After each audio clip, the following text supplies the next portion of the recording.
Vision Esports when they were playing as the Lions in the previous seasons of MRC. They were domination gods. Honestly, they were so good at this game mode. We saw it yesterday. So Crownfall playing up against it. And really, I think it's going to be who can get onto the board faster. Well, here comes the ban draft, and oh boy, is it instant. Both teams taking the Gambit out, which now depowers things like the Rogue as well as that Star-Lord if it's able to make it through. Crownfall actually going to be going for the save onto the Elsa as well, since this is sort of like the theory, right? If Elsa isn't the insta-ban, she's likely going to be the first save outside of maybe the Vanguard Deadpool, which Vision Esports will ensure Crownfall cannot play, potentially leading into one-sided Vanguard Deadpool here, or they might go for the Elsa to match. So far, these teams are just mirroring each other, just slightly out of sync thanks to the ban system. We're seeing Elsa secured and the Gambits removed. Now, will we see that Vanguard Deadpool? Yep, so far they just continue to mirror each other. Both seem very satisfied that these three right here are a problem. And you know what? I agree. Yeah, potentially mirror Daredevil ban as well coming on through. Vision might actually want to follow through with the Mantis to target out Crownfall's potential for a triple strategist line, as Vision Esports now actually might be able to secure themselves one-sided Mantis, since this is a save slot as opposed to a ban, meaning that Crownfall now cannot target her and might have to go for something like an Ultron ban, but Loki was still on the field toucher, and Loki is a much more prominent issue to remove instead. Especially with Mantis already secured, you do not want that Deitific Vitality team up between the Mantis and the Loki, where Loki gets his regeneration domain radius massively expanded and gives damage boost out of it, meaning it could be incredibly powerful with someone like an Elsa, who already does like a load of damage. Having multiple sources of damage boost can be extremely difficult to deal with. Crownfall, they choose a little bit more safe and sustainable. They're going to protect the Invisible Woman in order to make sure that that backline is a little bit more just not going to be as harassed as much by Elsa. Ooh, Jeff is the last ban coming through on the side of Vision Esports. So Crownfall do get access to one-sided Daredevil for their hits on the dive to know where to go, but they lose the Jeff to be able to coordinate with the speed bubbles and the symbiotic shenanigans. So do we actually see them decide to stick with a dive composition, or is it going to be more of a 50-50 split? Daredevil Venom to free up the space, and Elsa to actually find the eliminations. There's a Vision Esports securing the Mantis. It's not just the Ultron potential that you have to worry about, this being domination. It's Adam Warlock time. I know he is getting hit pretty heavily by the ult generation nerfs, but Soul Bond, without needing to rely on it as a cooldown in the first fight, is very, very strong, especially to survive an initial dive hit when Crownfall don't have the symbiotic shenanigans to match the sustain. I love that you brought that up, because it is worth talking about. The ult nerfs hit so many people so hard, but what it did really give a boost for are Adam and Loki. The regeneration domain and the soul bonds, they are ultimate level abilities put on as basic abilities. You've brought it up so many times in the past, and it is worth bringing up just how valuable those are. Yeah, I mean, there's a genuine strategy last year where teams would roll out on Adam Warlock composition, win the first fight, get the point cap, and then just stubbornly not lose the fight for a whole 70% plus before they finally lost one and went back to swap on the comp that they actually wanted to play. As keep an eye on Satam. Once that Soul Bond is forced, that's Crownfall's cue to be able to turn up the aggression, as it's going to be up to Gainer for the Venom on Vision sides to occupy the backline on Crownfalls and try to bait out the regeneration domain. Already a little bit of pressure into the backline of Crownfall as Venom pushes on into the fight, mirrored immediately by Rosa, who takes a lot of damage, and the chase is good. Zerk's able to counteract that beautifully. The Groot is applying a little bit of pressure from Abuhu, but they're able to play around it. There's so many angles they can take here, melting through with the damage boost from that Mantis, and Zerk is just uncontested. The dive was countered, the chase is on, and they just do so much. 70% to first ult with the ult generation nerfs. added on top, by the way. FHTC is actually going to be swapping onto the Psylocke, as Crimefall have the unfortunate job of trying to get past Vision Esports' hold at this choke, which is why FHTC on that Psylocke will try and take an off angle from the high ground, pull Gainer's attention, and allow the rest of the team, in particular the backline, safe passage around corner and onto the point itself. Looking to try and catch Gainer as they pressure that backline once again, but will pull back to the rest of the team. We almost have Soul Resurgence with a visible boundary. Will be the first charge up for the side of Vision. Satam is doing a great job charging up. Dragon Prison comes on out from the Boohoo for the capitalization. Guardpress comes on out.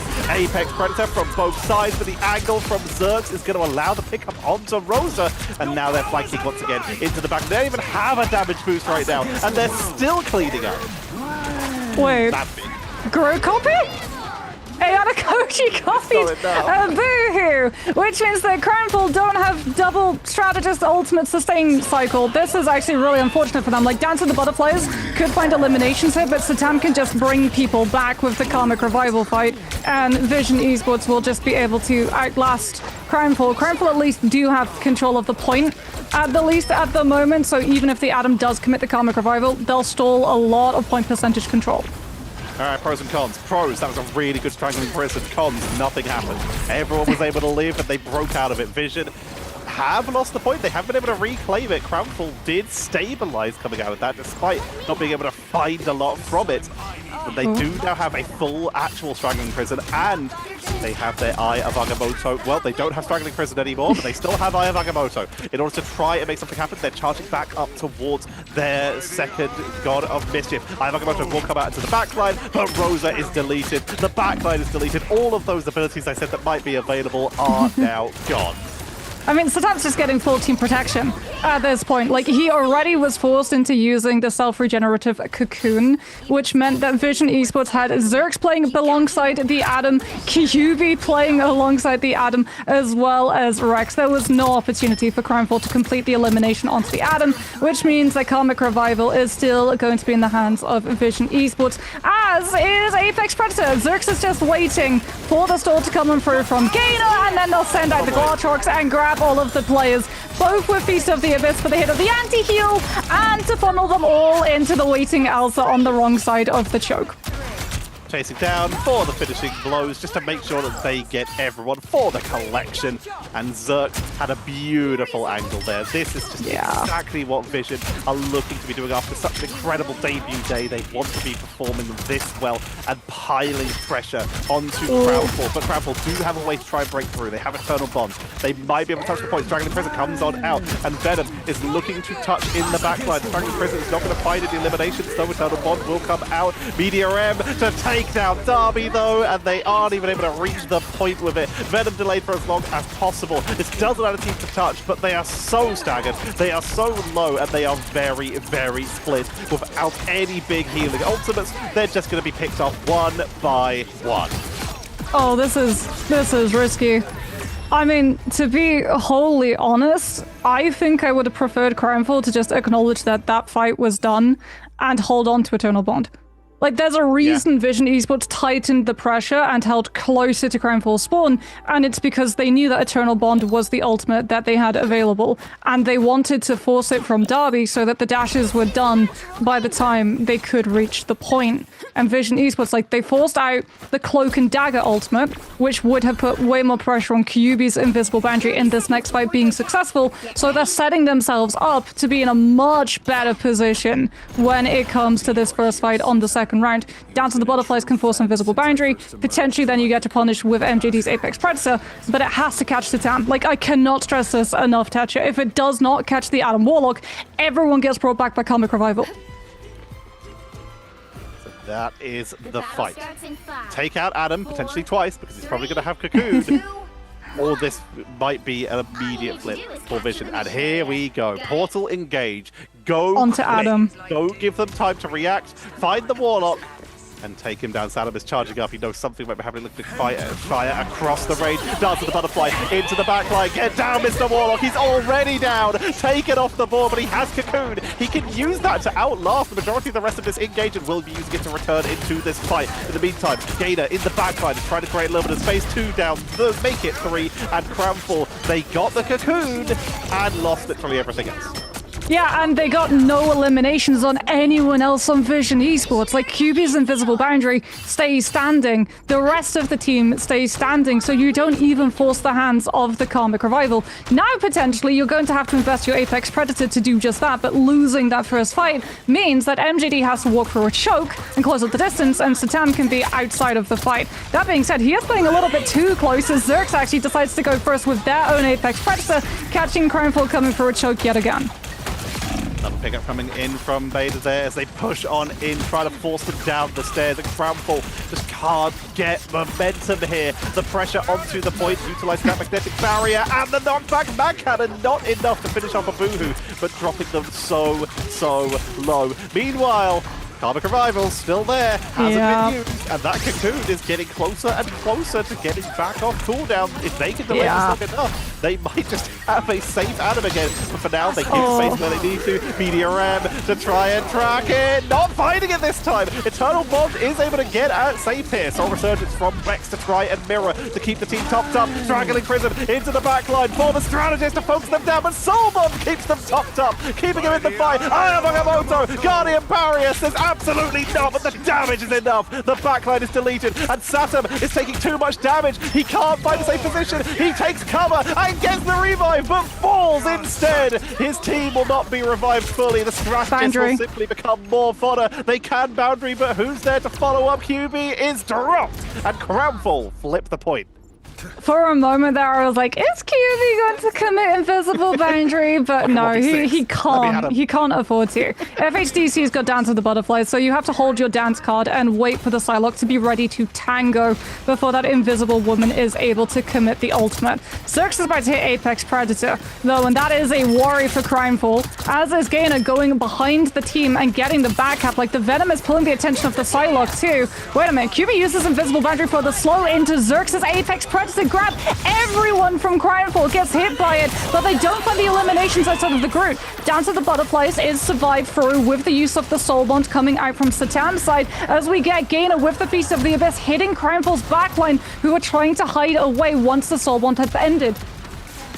Satan charging up, snipes MJD with the Cosmic Cluster, and Gainer keeps the momentum going, keeping the pressure on and trapping everyone on the retreat. The point is touched just so they can get a little bit of extra time on the board before it is flipped, up to 50% for Crownfall, but now they have to regroup, and it's going to be a portal, because we're at 80% and they can't afford to wait it out. Portal coming in, literally all grouping up together. Saturn sends the Cosmic Cluster out for a little bit of extra burst damage and a bit more charge. At 55, no revive and no defensive ultimates currently available for the side of Vision, whereas Eternal Bond is available for Iron.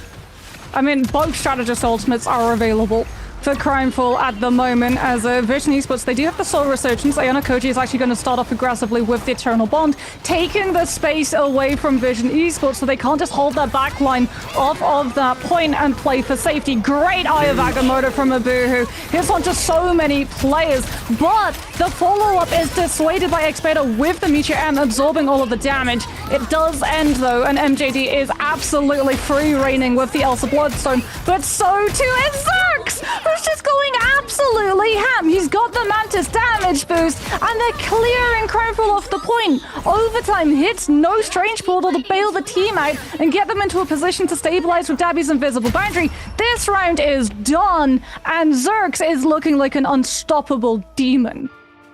Incredible play. The triple strategist putting all the eggs into the Zerx basket, and Zerx takes those eggs and makes so many omelets. Absolute destruction, blasting through everyone on Crownfall with so many incredible positions. Kyubi takes the MVP. They held onto that invisible boundary, like you said, used it for the slow on the Apex Predator to make sure that they could sustain, and they were even able to outduel Crownfall later on as well. 23k healing isn't as high as their opponents, but that is because their opponents were being spawn capitalist on the stairs. I mean, look at the damage done as well. The strategists, they were hitting shots, as was Zerx. 13 eliminations, 22,000 damage done by this Elsa, which was almost 6,000 ahead of MJD. And I mean, it's such a good map as well for Elsa to get to play. You're forced into having to cross around those corners. She can hide, she can obscure her hitbox and position, and then send out that Apex Predator in the close quarters, so you have no opportunity to shred through the Glartrock summon health. that was even with the Adam. Saturn was able to not really get the full Karmic Revival on that second revive they got. They were picked off, they were chased down, and that meant they only got the backline revive, which just fed more ult charge over the Cramfall. And yet, even with that, the Soul Bond to sustain through on that second Ayavagamoto, Saturn earned their weight in, pun intended for Adam Warlock, earned their weight in gold. I think if there's an MVP to give, it went to Kyubi. It could have gone to all three of the strategists, I think. And it's also just in that domination game. I think it was like Zootopia that Vision were playing up against Reason Gaming yesterday. A whole different look of a backline here, Moxie, but it's still Vision were very capable of playing it. Yeah, I mean, that coordination is just really, really good, and that's something that we got to see when they were in the MRC run under the banner of Team Lions. That communication and coordination has always been absolutely stellar, and they identified very, very quickly, okay, Adam is going to be vulnerable, Crownfall will look to target it, let's make sure to shore up our defenses and keep him standing. Yeah, for Crownfall, they chose Midtown when they lost to Virtus Pro yesterday, but the problem is that Vision Esports also beat Reason Gaming over on Midtown yesterday, so maybe the choice is going to change. We'll see in about 3 minutes' time.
Chat, you might actually be able to help me. I was looking for a tweet from one of the Americas players yesterday that I remember saying after FlyQuest lost, it's not great that you have players playing on 100 plus playing, because there's still got Europe players here and they were playing in America.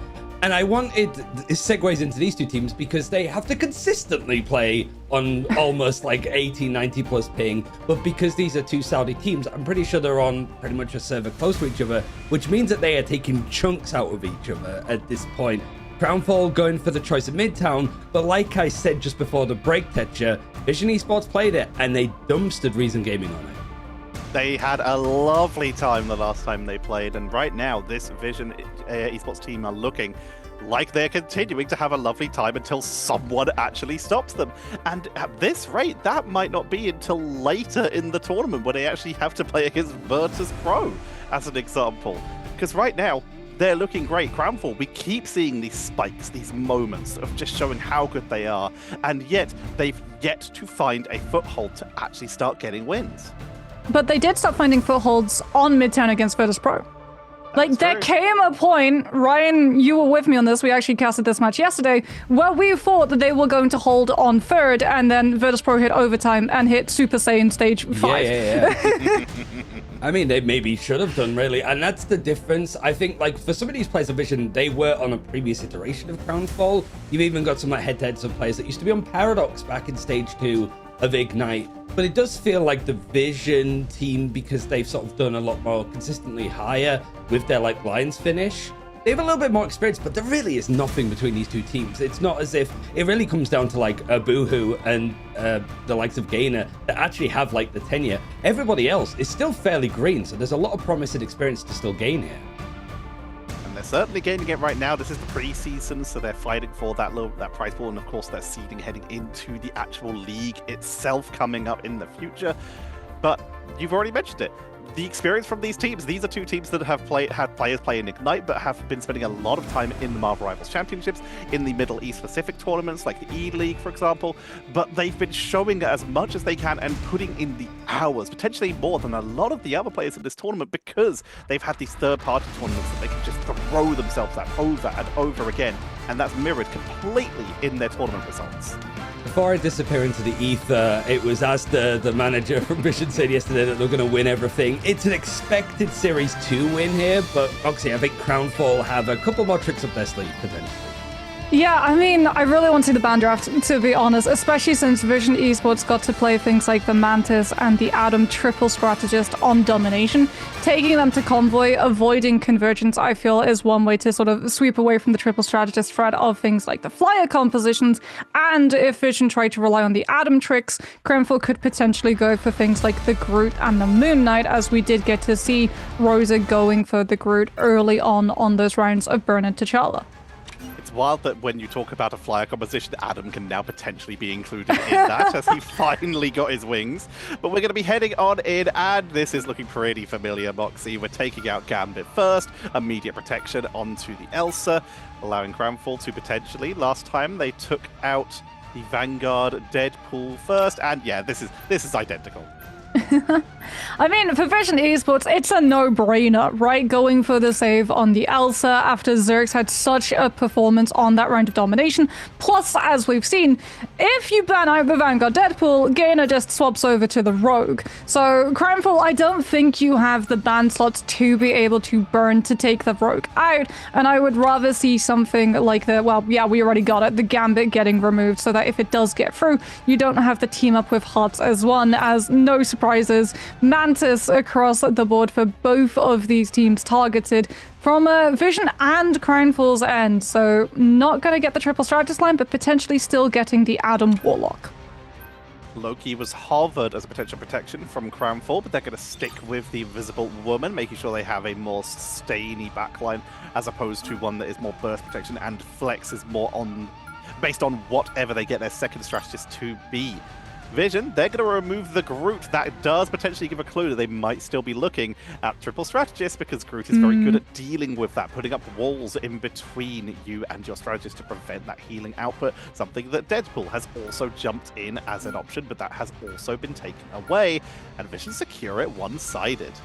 I mean, one-sided Groot's actually a really good Vanguard look, especially on Midtown, where there's going to be a lot of fighting in small spaces with streetways, where the Groot walls can really serve to isolate blocking of not just Adam line of sight healing, but also things like the Loki as well. So it's going to put a lot of focus on Crownfall to not have their team core too split. Like, if the Vanguards are super far forward and their backline's trying to play a little bit safer with more distance in between, mean the Groot's actually able to punish that. Yes, the backline will be safe, but the Vanguards will be anything but.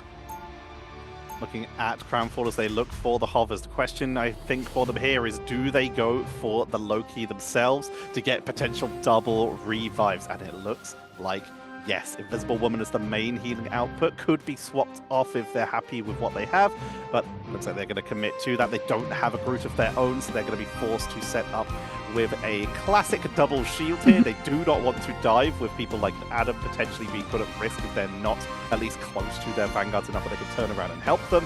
Whereas Vision, they will be able to split the team with that Groot, and that is going to be something the Crownfall will have to position themselves to deal with. Speaking about positioning, I imagine Vision Esports are likely going to scout out the Loki and the Adam and potentially field the Moon Knight, given the fact that Crownfall are going to be bunkering up in those small rooms, making it a little bit harder for the dive to find a good point of entry. And very punishable for things like the Moon Knight, since everyone stacked up means a lot of onk bounces, as it looks actually like we're seeing Vision Esports scout it, but still want to commit to Nemo Elsa instead, as FHDC gets almost cleared out of the high ground by Gainer, gets a good bulwark coming on through from Rosa. So the Adam is still in play as the turn actually swaps. No more Nemo, we go Phoenix instead. A third swap in under a minute for Satam here, but getting that Phoenix can of course burst through that backline, all those bonus hit points that the Adam Warlock could get, and of course taking out those local clones and the regen domain lanterns.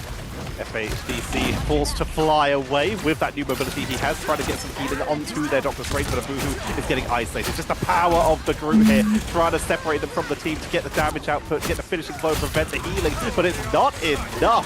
Beautiful play between Abuhu and FHDC to keep their frontline topped up, forcing QB to drop the first ultimate here with the God of Mischief into the Eternal Bomb.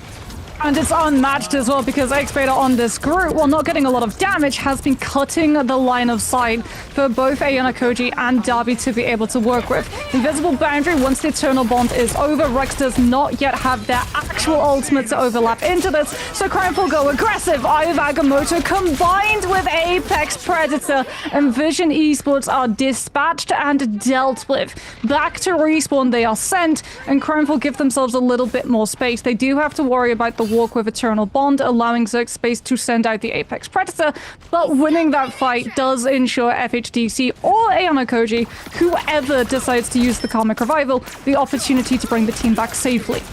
Right now they have Karmic Revival ×2 or Karmic Revival and Invisible Boundary with that God of Mischief, which could be massive.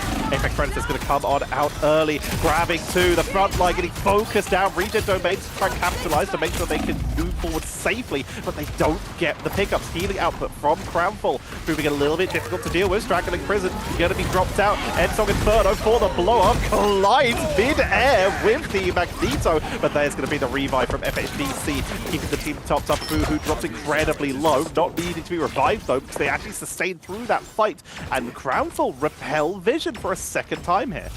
Yeah, but Vision Esports have a very strong chance of winning this next fight if they go fast, which is why we're seeing Crownfall get as much damage as possible before it begins, so they can battery up both Invisible Boundary by taking damage from the poke, but also MJD with the Apex Predator to try to make Vision Esports Strategist Ultimates a more pain point, since you can just carry them outside of the Eternal Bond AoE. Darby keeping the team topped up as they're grouping around Ambulance, looking for an opportunity to try and step up. As you can see, Strange playing quite aggressively. Almost at that Eye of Agamotto. It's going to be Eternal Bomb that's dropped out first. We see the Wolverine getting taken down right off the front here. Darby, Invisible Boundary forced out on this backline. QB is holding on to that ultimate for a long time, as they've already lost one member. They're waiting for the reset, waiting for the Boundary to expire. Eye of Agamotto into the backline. A beautiful launch. Crownfall continuing to sustain with 30 seconds remaining. Oh, what an exit trade, though! Huge play from Gainer, goes deep into the backline, takes Ayana Koji out. No Loki, no opportunity to portal him back into play, no regeneration domain, and no Karmic Revival cast. This is great for Vision Esports. They can play aggressive with QB's one-sided God of Mischief to set Zergs up for all of the damage into the Apex Predator. Tunnel Bond coming on out. Group will shut off so they can go into the backline. They're going deep, looking for that Terror Cape to try and focus down the backline, remove the strategist from the board. Apex Predator deep in the entrance to the subway to take them down. FHDZ off the board. They have the Cocoon though. No revive available, but they need to be alive in order for Aeon to get the clone, which they do. Karmic Revival brings back a Boohoo. Meteor Ember to the backside to try and take out the strategist. Dark Force Teleport to avoid it. No one goes down as Vision are running out of tools to sustain them through this fight. They have all their strategists topped up, but they need to make sure that they are touching the point right now as Crownfall continue the duel does not force them off the point. A Boohoo gets dropped low. 2 members of the defense are down. Vision, the walls, they're zoning them off from the strategist exactly like we thought, and they push them through onto the last couple inches. Invisible boundary for the delay. They're still fighting it, and Portal's coming back in, Moxie. Yep. I mean, not just Portal, FHTC has Karmic Revival. If you bring back a Boohoo, potentially you can bring that CD back for the Terror Cape. Oh, here comes the Karmic Revival. Vision Esports have already dropped 2 players. Make that free. Apex Predator, though, might be able to clear them off of the objective, but Satan pins back onto the point with the last stand, and Vision Esports have the last laugh in the fight. QB comes on through with the later God of Mischief into the invisible boundary, and this is just a matter of cleanup. It came close. The Vision Esports see the fight through and head on to second. What a performance! That is Vision breaking the hold, but all the time was burned through here. That does not leave them a lot of time to push on to the second point, which is another notoriously difficult point to break. Dives in and out from the Venom. The ults are charging up for the Vision. ultimate economy, though, Tetcha. Like, Zerx has Apex Predator, so you don't have to start chipping damage in with your Elsa, which means that both Ayana and Dabi are getting very little ultimate charge from the damage that they're just not having that Vanguard's take at the moment. As Vision Esports want to take first turn, they lose X-Beta, though, and that group was just a little bit too overextended. FHTC with the instant punishment from the damage that Elsa can do, and this is the turnaround. Vision wants to take first turn. Crumple just prevented it. Satan's moved over to the Winter Soldier here, looking for a potential just capitalization. See they can go for the blow, but MJD is looking for anyone from Vision to step up. Straggling Prison, though, could be the first setup here. Apex Predator also at the ready, but their follow-up is just going to have to be main output damage. Vader taken down, exactly what MJD is looking for. Anyone who steps up and puts themselves out there to try and make space is going to be punished. That Iron Root wall not set up. They weren't ready for the Wolverine. I mean, now that Rosa has Meteor M as well, Rex can't use Eternal Bond to give Vision Esports a foot through the door of this choke, because if you do, Meteor M just slams down on top of you. So it's going to be up instead to a flank coming through from Zerx to just oust Crownfall's position off of the high ground. What an Agamotto from a Boohoo. You trade your Elsa, but it might be worth it. That being said, Apex Predator from Zerx finds its mark, and both of these teams are finding elimination. But Crownfall still retain the high ground hold, as do they hold both of their strategists, and Vision Esports are sent back yet again, down now to half a minute. Not a lot of time on the board, but they held on to a big chunk of those ultimates. They almost have Kraken Impact, which can capitalize with that straggling prison of X-Beta, but they've got to be careful because MJD is about to have last stand and is always hunting for that Groot. QB is staying real far back, making sure that they do not get caught out of position. And from exactly that, Apex Predator coming on out, going to be going from a side angle, looking for a first pickup, but they need to make sure that they're touching the point. This is going to be a trade out, 1-for-1, FHD for X-Beta, meeting Straggling Prison, already going to be dropped, interrupted, put on a half cooldown here. It's going to force Saturn to drop the Kraken Impact right as the boundary ends. As they look for a capitalization, they have one more reset. Eternal Bombs being sent out from both teams with the God of Mischief for the capitalization, trying to take down that Doctor Strange to burst through on this defense as Kyubi is deep in the backline. Setting up for that Terror Cape just before he drops back into the Loki form. Abuha's actually back on the Strange, but they're not portaling in. Looks like it's just going to be a full regroup and push out of Subway Tunnel instead. As Vision Esports trying to build up a win condition. Expedite about to hit that Strangling Prison yet again, because like you said, it wasn't a cast, it was a CC cancel, so it went back to the 50%, but Abuhu is about to hit Eye of Agamotto as well, and so far these have been absolutely massive.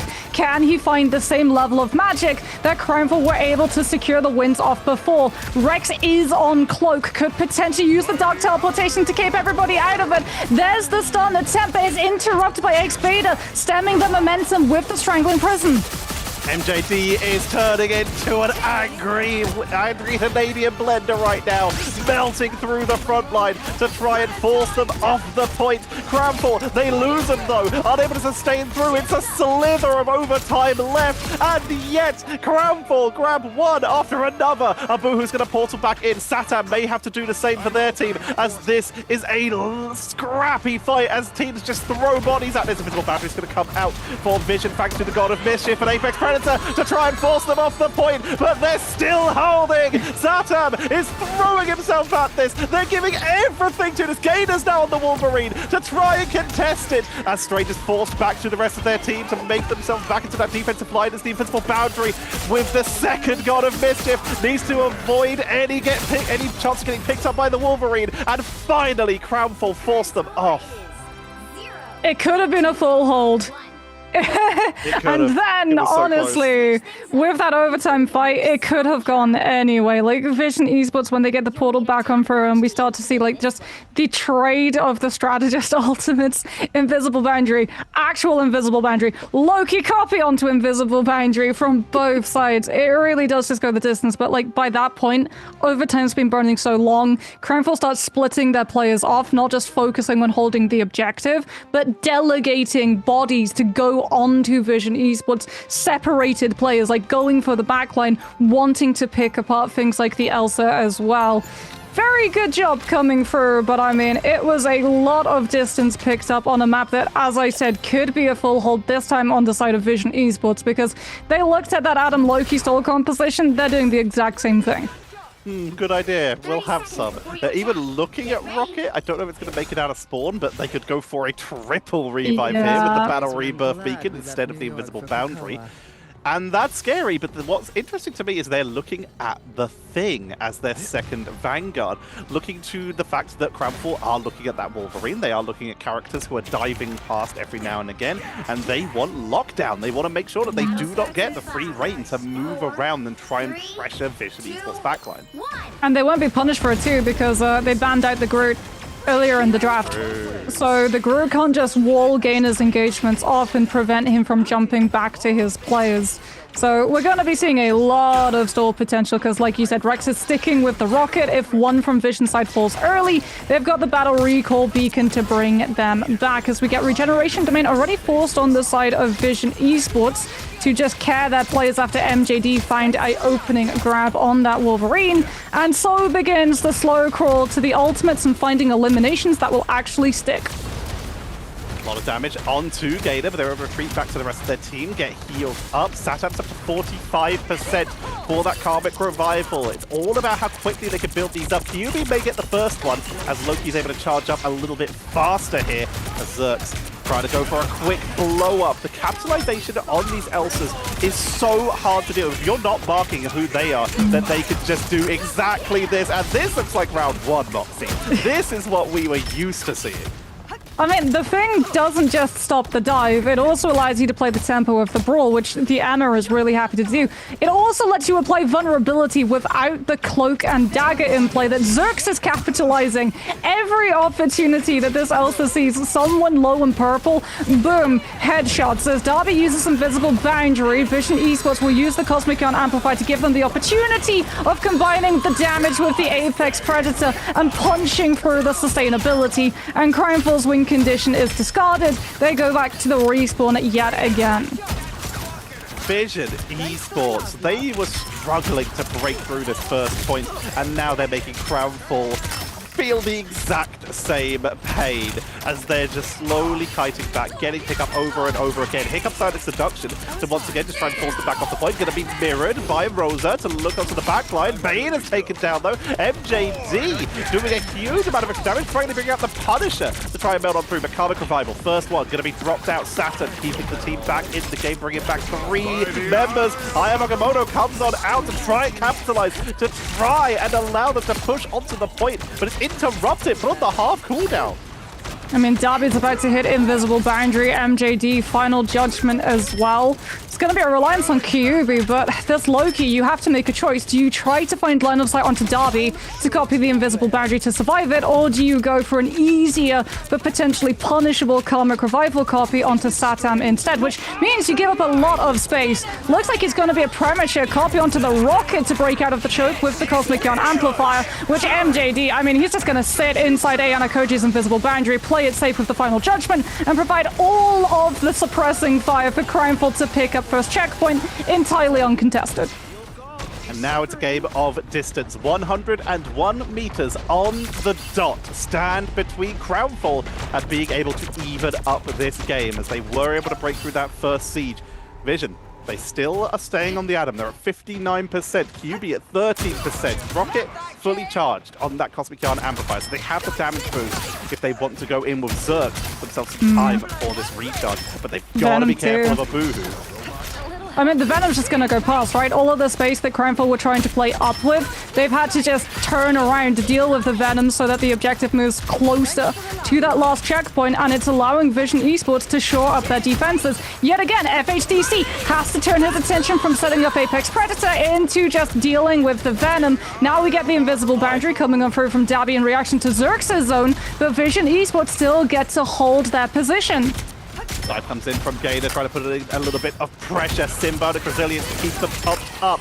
There's the Apex Predator coming on out from FHDC, but they've lost their Loki in the backline. They still have 2 minutes. This is Crownfall's fight to lose because they have the opportunity to make sure they burn through Vision Esports cooldown, and they've successfully done that while still able to get a little bit of pressure onto the board. Karmic Revival from Saturn comes out to bring back Vader, which means it's not available for the Crownfall re-engage.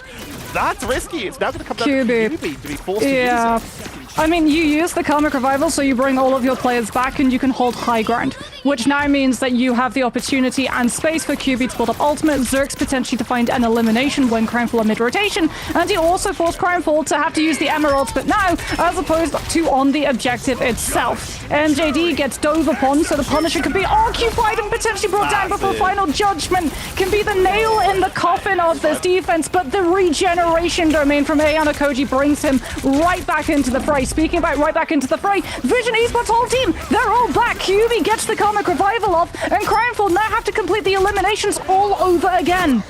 Here comes the Visible Boundary from Ayana Kobe with the God of Mischief of their own onto the point. Shotgun Punisher into the backline, takes out one. It's a Vanguard's worst nightmare. It's a Strategist's worst nightmare. And it's Vision Esports' worst nightmare. Crownfall even up the score. We have a series. We have such an insane series on our hands. Oh my goodness, this is the series that we hoped that we would get, right? When we looked at these two teams on paper, when we saw the potential of Crimefall against Virtus Pro, and when we saw what Vision were capable of doing against Reason. What a match this is turning out to be.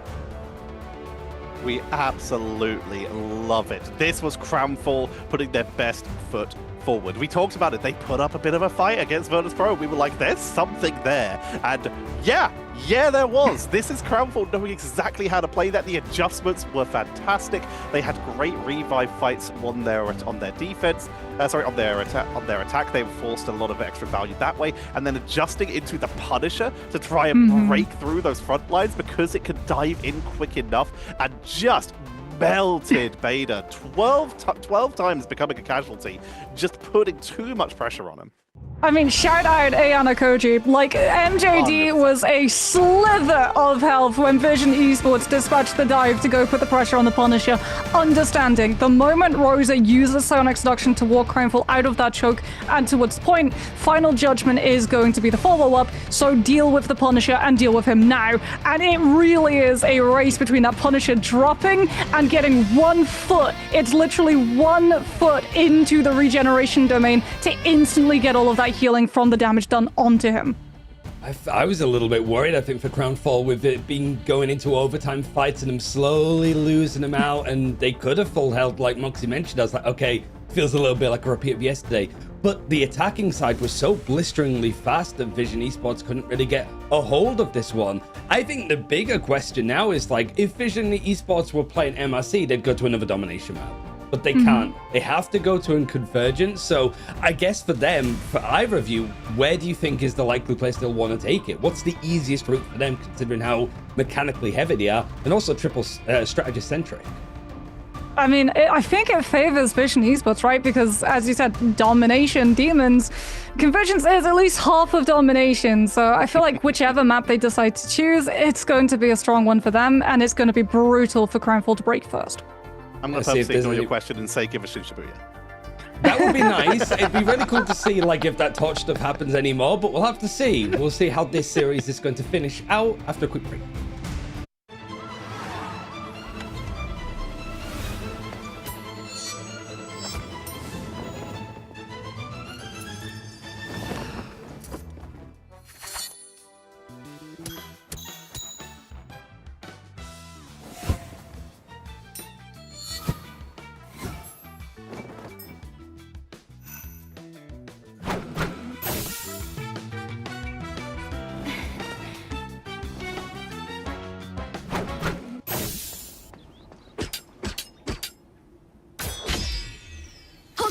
I'm trying to help.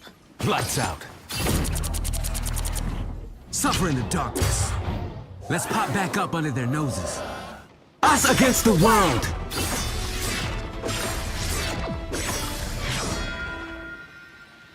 My time to shine.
Vision are being pushed by the Saudi esports counterparts Crownfall in this series. We still have other games after this one. We got Pulsar versus Alter Esports and then Reason going up against Virtus Pro. This series is given everything that you would want, right? You've got a team that was pretty successful in previous MRCs, been picked up by Vision, and Crownfall qualifying for the most recent MRC. It is actually going to be Shibuya that we go through next, which is we've seen it before in previous tournaments, but we've never seen it in EMEA with this Ignite draft. And considering all of the kooky stuff that we've already seen today, I don't even know where to begin, Tedja.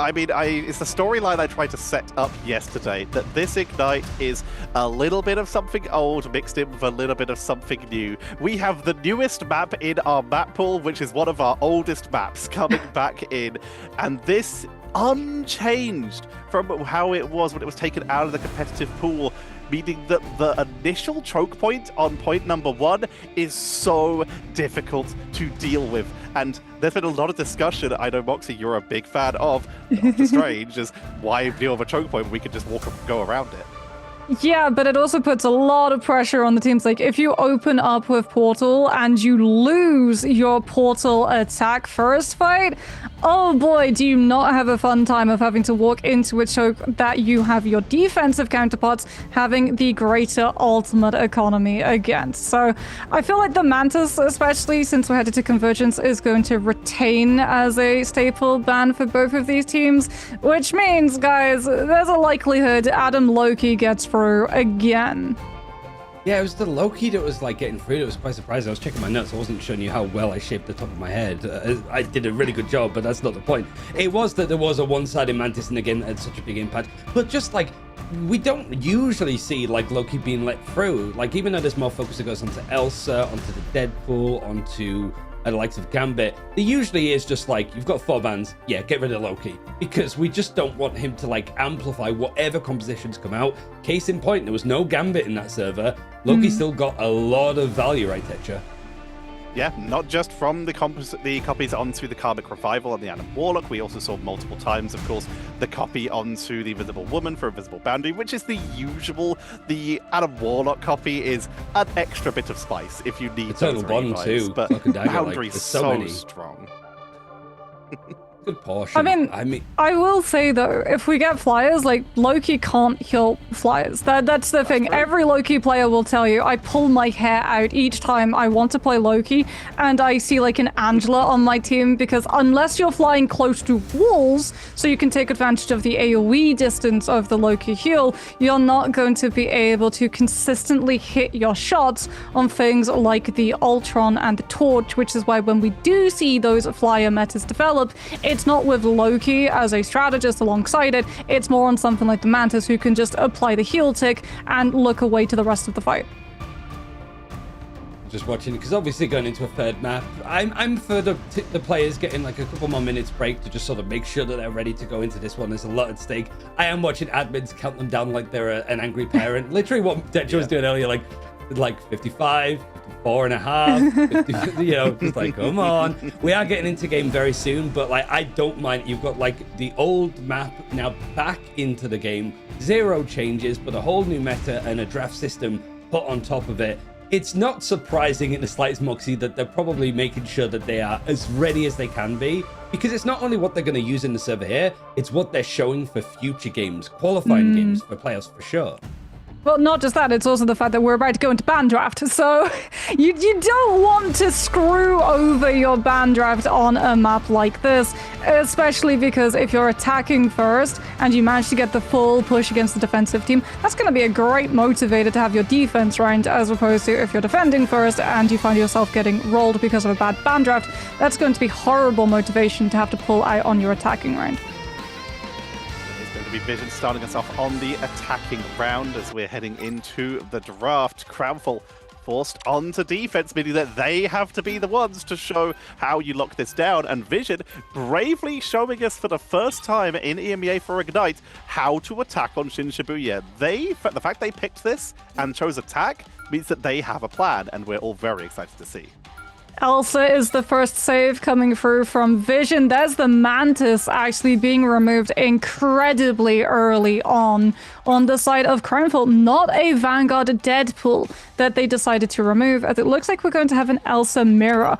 I wonder if they can actually like leave the Vanguard Deadpool open to try and deny Vision Esports wanting to put Gainer on the Rogue, especially since Rogue would be less problematic given that Gambit was the instant ban.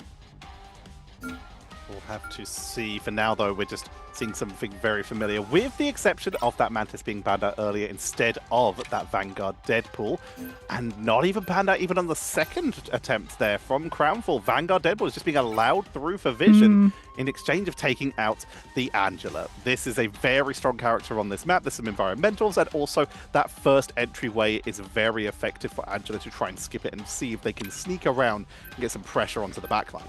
I mean, not just that, but the disruption properties of a defensive Angela as well. Being able to catch you as you come out of those chokes once the Strange Portal has been done, or even being able to utilize the Angela and cancel the Strange GP so you don't get the opportunity of skipping the line, as we get the first Loki ban coming through into a save on the Deadpool Vanguard. Now, do Crownfall echo the Loki ban, or do they prioritize the Invisible Woman?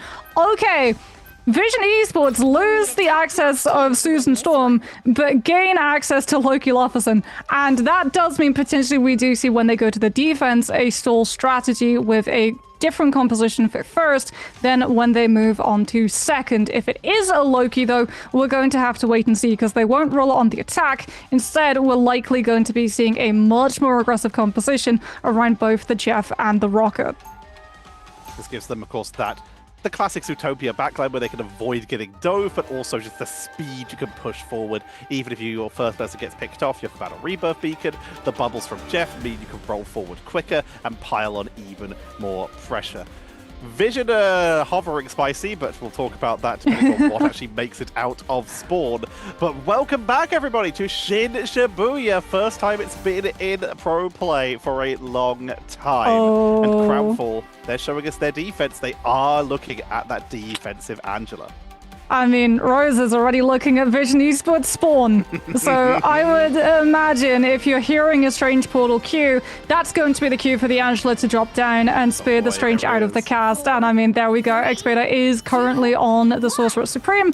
Rosa, do they go for the portal cancel, or do they let it through? Looks like they might actually let it through, and we can see Crownfall adapting their position, starting to try to scout out where exactly that portal will be placed.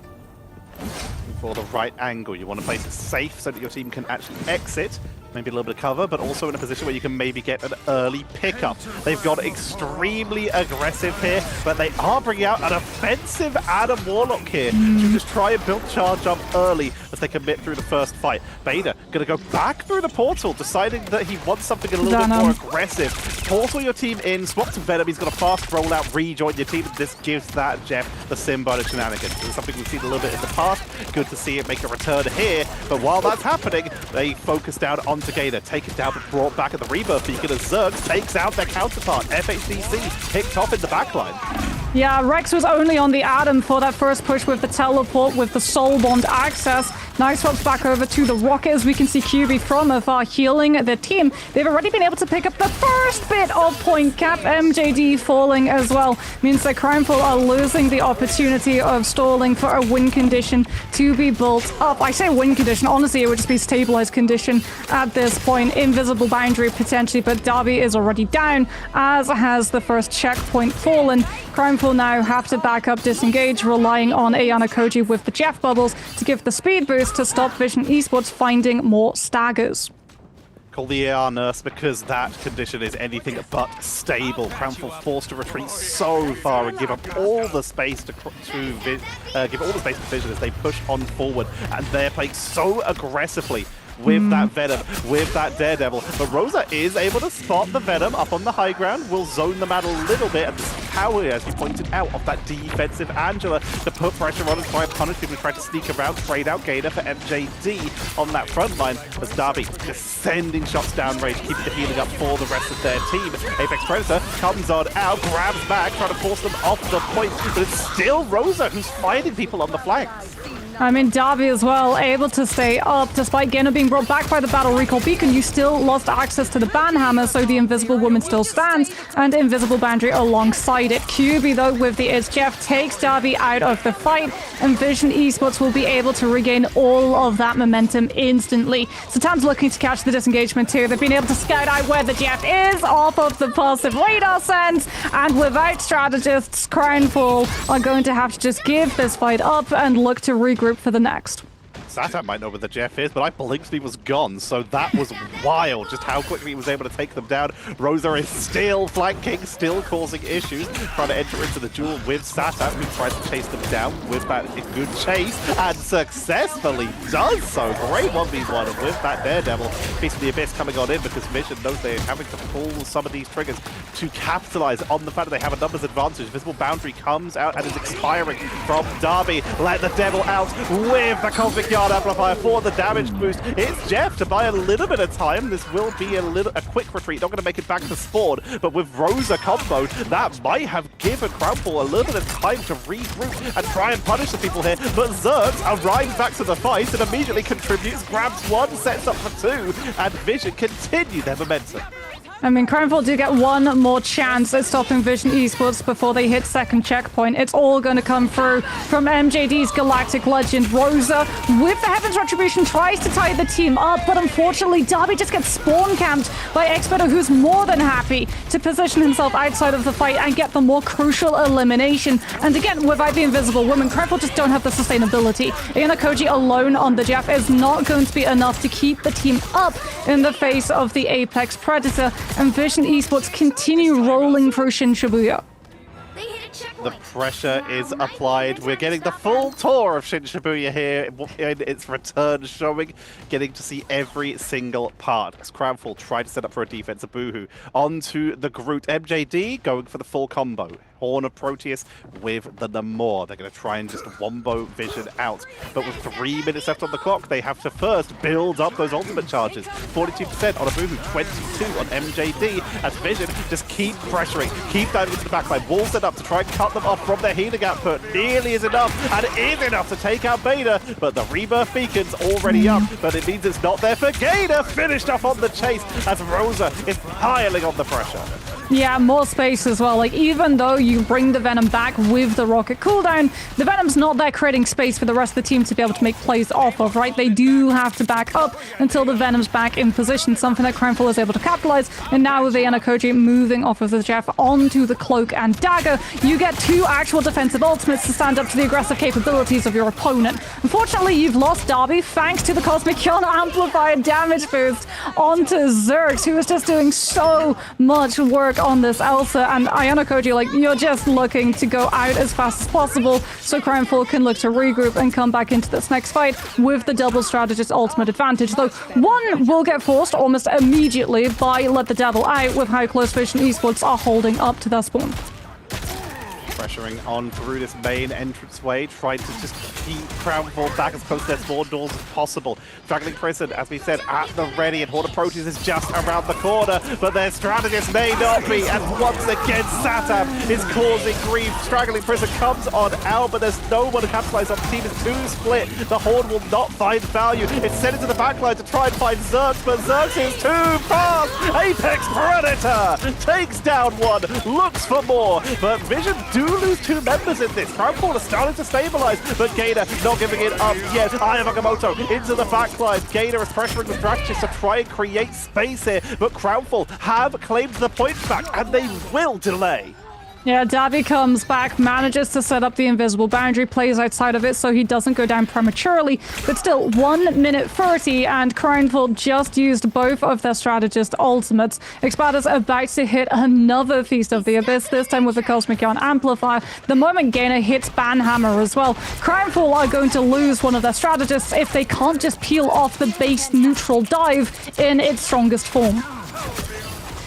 Building their way back up 48%. Beta at 80% for the Feast of the Abyss, meaning that they have that huge backline burst to set up for Satam and Zerx to just get immediate blow-ups. Cosmic Guard Amplifier going to be burned immediately for the fight as Banhammer into the backline. FHDC is dropped completely here, and that is so much of the damage of Crownfall. MJD on their own Daredevil trying to create some space into the backline, but they're not finding a lot. Taken down, it's a full team wipe, and Vision give us the full walking tour of Shin Shibuya as they claim the first triple cap.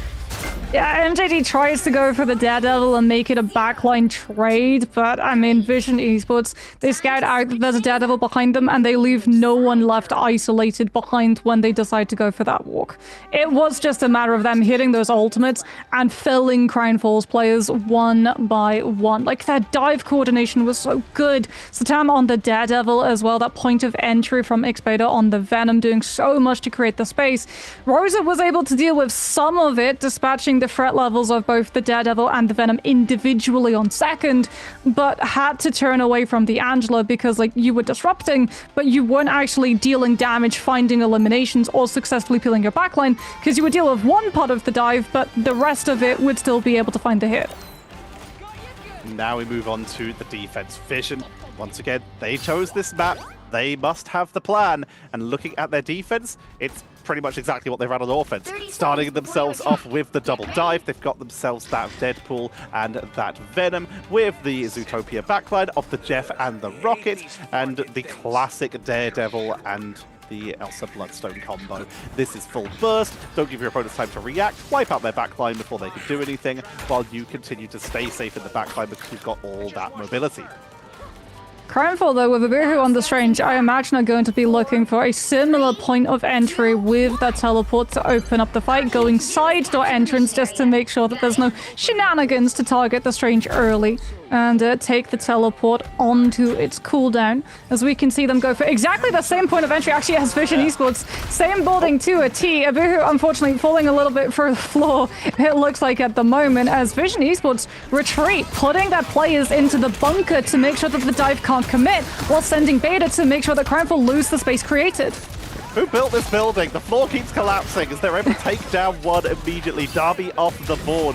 Crownfall, they're just getting split very much in. The front line's getting focused down with those living gunshots. And Zerx just shows why we're scared of them. The Adjutant's trying to create a little bit of space after that initial engage, but Rosa goes down. MJD in the backline, but this is why this backline's so hard to deal with. It's very mobile, attempting to escape, but MJD actually grabs both and is still causing grief. Finally, Zerx will be able to finish him off.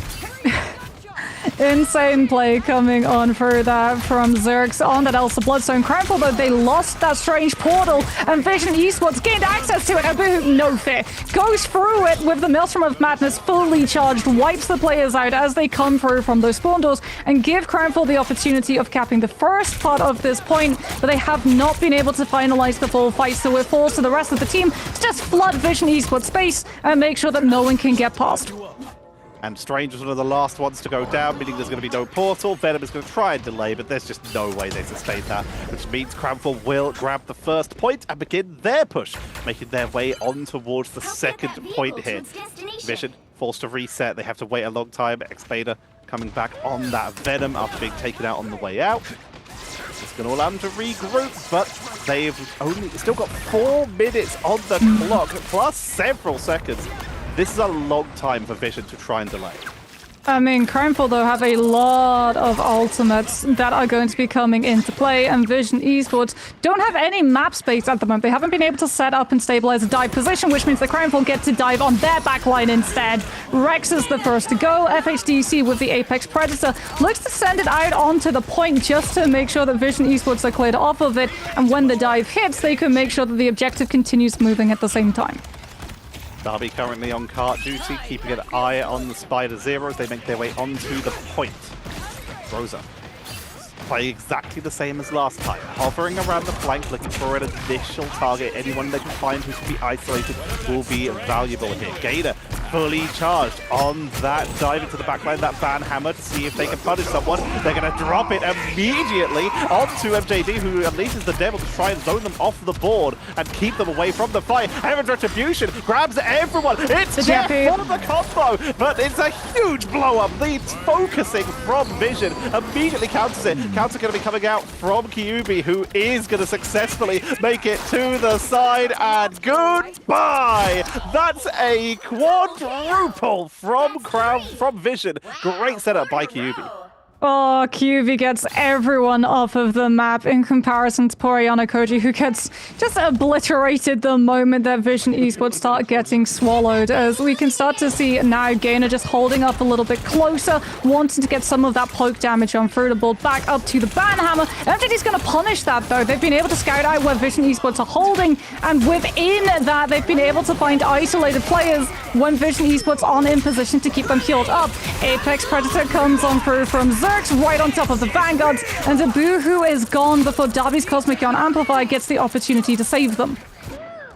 Satam returns to the fight, joins in the brawl, immediately focusing onto Rosa, takes them down on the retreat, and looks for anyone who's trying to pressure their backlines. We're trying to turn that attention onto Abu, who Zerx rejoins as well. MJD picked off before they can even make it halfway back to their team, leaving FHD just poke down range, build up more ult charge, hopefully try and make something happen, but they're not having enough time to react because Satam is piling on even more difficulties, even with that anti-dive backline of the Rocket and the Jeff. Daredevil is just so good at pursuing targets. I mean, this is just dive theory, and honestly really good defensive mechanic theory too, coming on through from Vision Esports. They're taking as many fights as they possibly can. Like, yeah, they might lose players, they might trade ultimate economy, but what they're doing is they're wearing down the time bank. Crownfall go to 2 minutes remaining, and they still have at least 2 fights before they can close out second. Darby forced to make the way up to this front line, but once again is getting chased down by the Daredevil, but he's making the most of his slow descent to try and just juggle his verticality to pressure onto that backline. In the meantime, Zerx is deep in their own backline, punishing Crownfall, who are trying to dive in and doing a fantastic job at doing so, keeping that pressure onto the backline up to 80% for the Apex Predator, and piling damage onto a Boohoo as they try to step up. Beautiful use of the smoke trap to focus down MJD, and Crownfall a reset again. That was 4 minutes on the clock when we got to this point, Moxie, and we're down to the last one. I mean, we're getting to see why MJD has to go onto that backline and pull Zerx's attention, because if Crownfall's players walk around that corner into the open line of sight when the Elsa's attention is undivided, yeah, Zerx is going to hit their shots and Crownfall will start seeing BRB get burned out instantly, so Rex gets the lead on that cooldown. Speaking about instantly, Vision Esports instantly jump onto Crownfall the moment they catch a whiff of the attacking team's position, and MJD is taken down instantly, no chance to let the devil out.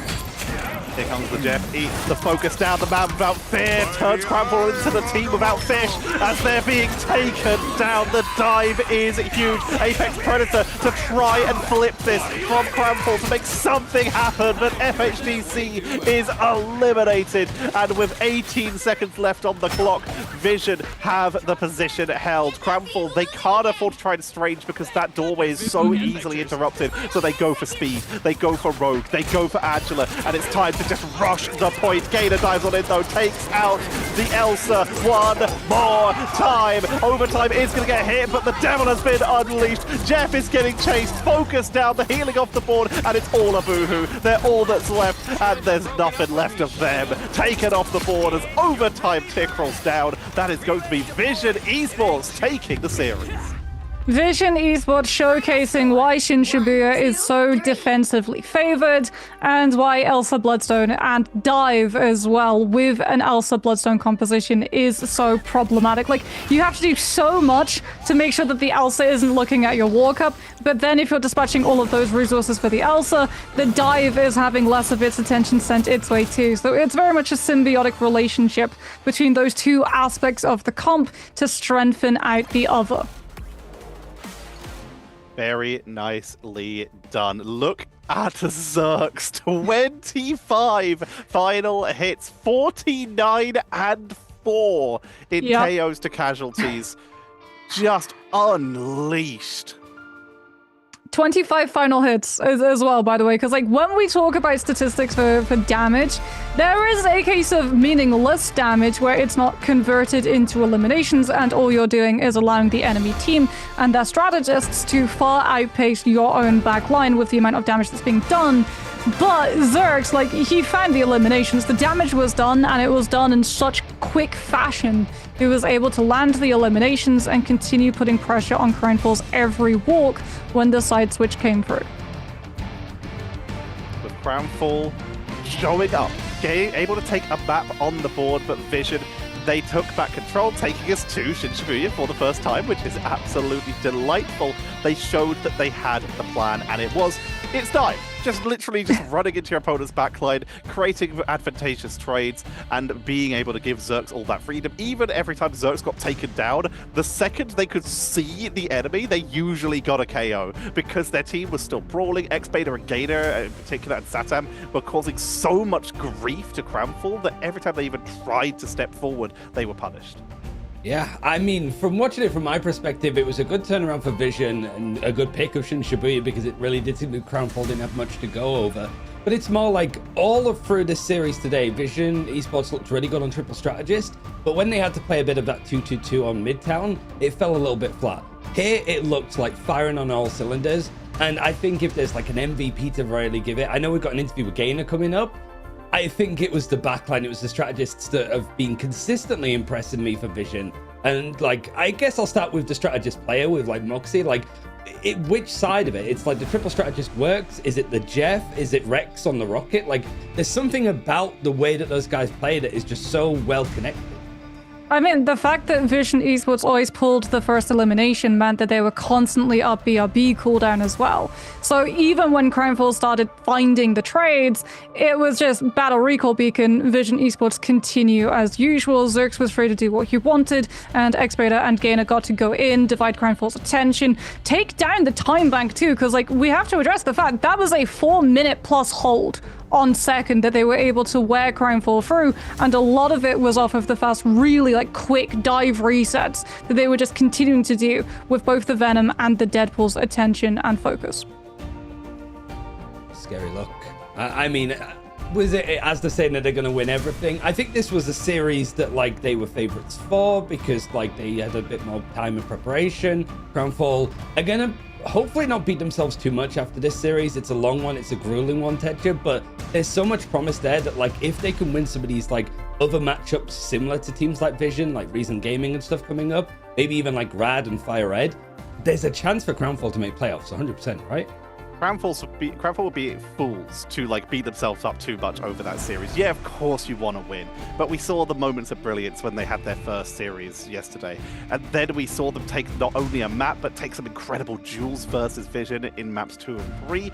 This team is just growing so quickly because they're getting to play against some of the best teams in the world, and they're getting stronger every time. They're bringing new stuff, they're adjusting, they're evolving, and honestly, I would be scared if I was going up against Crownfall next, because it is worrying seeing how quickly they improve and how quickly they see what their opponents do and incorporate it into their own drafts. It's been a while since we've seen Shin Shibuya as well. Like, whilst the 4-minute hold was also good for Vision, Moxie, I feel finishing the map is also a heck of a testament, you know? Like, usually it stops before, like, usually where it stopped for Crownfall would be, like, a good line in the sand, maybe before third, but finishing out the map with time on the clock, again, shows that they are very well prepped on this map. I mean, it was the dives. It was all about the dives. Like, the fact that they were able to overcome the ultimate economy and the closer respawns from Crownfall's end when we did go to Crownfall's defense on third, it was like Satam just coordinating the dive perfectly with Xbeta on that Venom, being able to call out, like, okay, this is the person that we're hitting, this is when we're going to go. Even if Crownfall tried to burn a strategist ultimate, like, honestly, the turning point was when they hit with that dive and they clear out the invisible woman before we get the commitment of the Eternal Bond, which meant that Crownfall just lost full control of the situation and had to use a strategist ultimate in a neutral engagement as opposed to versus an ultimate. There's too much to do, it felt like. But yeah, I think really it was a good showing from the region as well. Like, we have seen, I mean, I'll go with Tetra for this one because like you've done a lot of like the MRC, like before we get into broadcast, like casts on like your own games and stuff. You've seen a lot of these guys play even before like broadcast levels. Like, it seems that the higher that these like Saudi, like X-Paradox, Lions players, every MRC that they place a little bit higher, and now they're both here.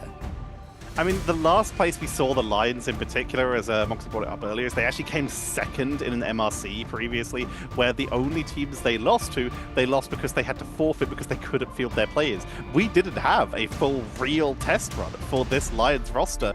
They won most of their games, and that's about all we know about them. So seeing them come on in and just continue to perform, we mentioned at the start that they've got some tournaments in their own regions. They are the second E in EMEA of Middle East. So being able to play in some of those tournaments, they're just getting so much experience, and now playing against these teams, they grow. And you mentioned it, some of these players have been here since the start, just growing from like top 128s all the way up to, well, now could be top 1, top 2 finishers.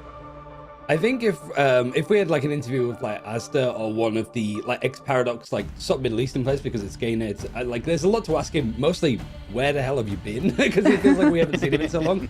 But I think it's like, I wonder how these teams work, because you do have some players that have been on the same team as each other, with Paradox, for example. But like whether they're close friends with them, whether it's just like rivalry. There's a lot of like MENA tournaments that happen as well that these teams are frequently in. And through those tournaments, they've got better. So I do wonder what that's going to be like. It's probably another question for Vision next week.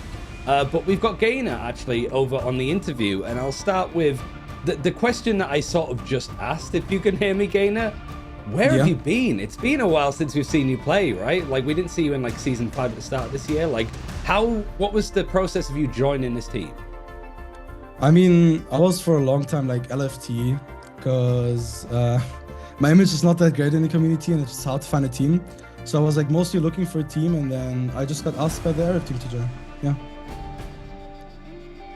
Well, it's very good to have you back, and wonderful to get to see as well the dive turn coming on through, because last time we got to see Lions, they were playing a lot of static compositions. What's it been like for you as a Vanguard player, having to adapt into a Marvel rival scene where it's less focus on the ultimates and much more focus on things like the neutral dive value? I actually think for me, it's way better to play like dive composition. I'm really not good into like Brawl. I don't play Mag, I don't play EMEA, something like that. So I was kind of the one that recommended the dive from the team, and they adapted well in my opinion. And for me it fits too. So who's doing the target calling when it comes to the team? Where you've got dive in particular, so many split fights happening. How does the communication work with you guys? I mean, the main IGL is QB, but target calling is mostly our Venom, so better or me. And we just, I mean, it's kind of chaotic. Sometimes we all scream the target, but it's mostly me or better. I think because this team is like a sort of mix between those that were on Lions for season 5, yourself, and then like Zerx and Vada that were on Paradox, that I don't think have had a chance to really play that much recently.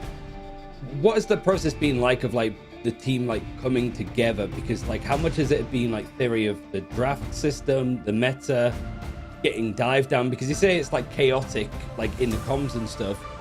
That's natural, right? Because you're a relatively new team. Like 50% of the team stayed together, but the rest are whole different players and a whole different like vibe, I suppose, that you have to capture. How's that been? I mean, we had a lot of struggles at the start because I'm the only guy that doesn't speak Arabic. So that's also like a little bit language barrier-wise. So we're like playing a mix of Arabic and English. But finding our foot into the meta was actually pretty easy, because since the start we just play dive, because it's what we all want, and it just fit perfectly. Yeah. Do you feel that there's an element of like other teams, like, or just other people like underestimating you, because it's like a new organization, I think, of Vision into Marvel Rivals, and then people look and go, okay, it was an unsigned team that did relatively well in last MRC, and then you that was on OGC, Bud Karyuda, Ecstatic, and then a couple of other like MENA players. It feels like there has been a little bit of underestimating, but surely that works in your favor, right? Because you just have good series like you did against Reason. I mean, yeah, I actually got DM'd a lot and they asked me why should I join the team, because they don't know the Arab players. They are not really present in this community, and they are mostly underestimated.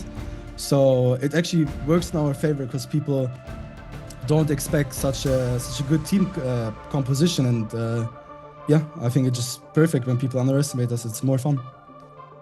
That's the final question I have is kind of on that. Like, with these players that people aren't familiar with, other than yourself, like, who are the underrated players? Who do you feel is somebody that like you need to keep an eye on this guy, because his future is looking really bright in Marvel Rivals? I mean, I would 100% say as a teammate, QB. I don't think people know him that well, but he's a perfect leader. He's a perfect teammate.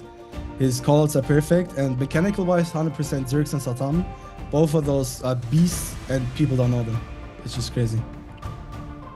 You finished the first weekend 2-0 up. You get a day off tomorrow, so you can sit back and enjoy the rest of the chaos in the EMEA. And it's great to see you again, Gainer. Congrats, and we'll see you next week. Thank you. See you.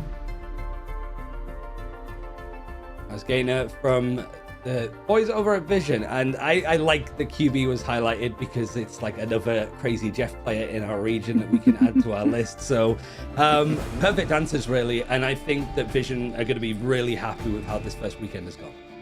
I mean, really happy with the meta as well from the signs of things. Like, some teams are so comfortable on the dive, and dive is so problematic if you can't play against it because you can't ban it out. Like, you can take staples of the dive, but you're not going to be able to fully eliminate everything that can dive in Marvel Rivals because so much can.